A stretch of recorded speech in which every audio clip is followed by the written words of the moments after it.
Hey, Chef Andrew Garrett here with Northwest Delicious Hot Sauce Company out of Portland, Oregon.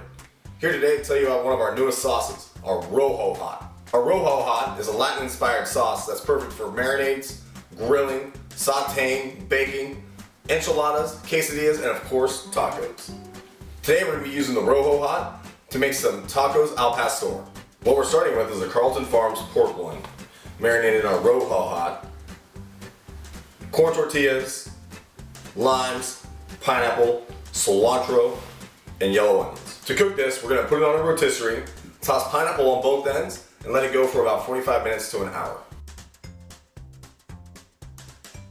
When we pull this off the rotisserie, we're going to slice it nice and thin so we get all that good caramely smoky flavor as well as that juicy pork. We're going to put it across the bottom of the tortilla, a little bit of our onion and cilantro relish, and then of course finish it with just a touch of our ROJO Hott.